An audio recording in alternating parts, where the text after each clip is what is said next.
Wednesday, July 3rd, 2019. Iran to boost uranium enrichment level, breaching nuclear pact.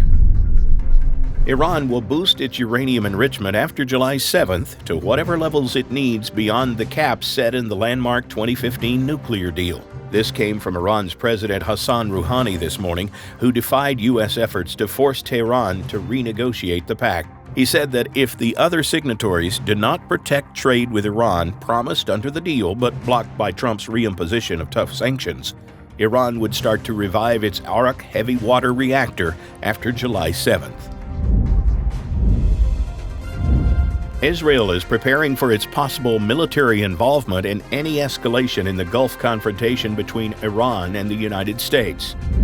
Fire broke out on one of the Russian Navy's deep-sea research submersibles, and toxic fumes from the blaze killed 14 sailors aboard.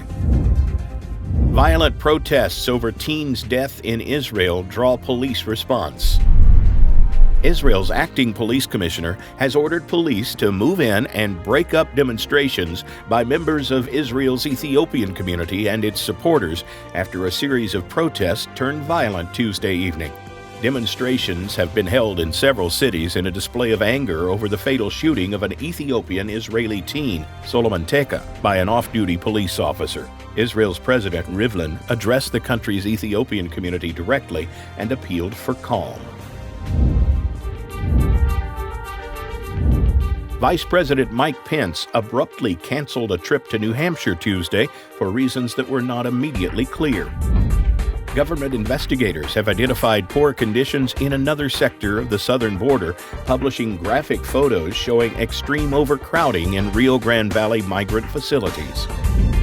A new Florida law went into effect on Monday that allows medics to carry firearms when responding to high-risk operations.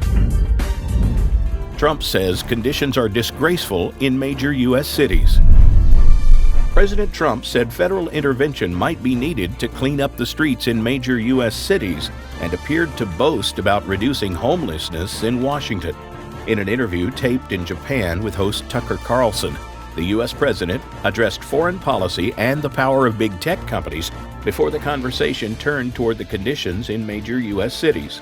Although Trump didn't explicitly use the phrase homelessness, he appeared to blame the homeless population for playing a role in ruining cities and implied that many of them choose to be homeless out of personal preference. Some of them have mental problems where they don't even know they're living that way. In fact, perhaps they like living that way. They can't do that. Queensboro President Melinda Katz said she will not seek the Republican Party line to challenge Alexandria Ocasio-Cortez's soft-on-crime district attorney nominee in the November election. Felder joins the Democratic State Senate majority.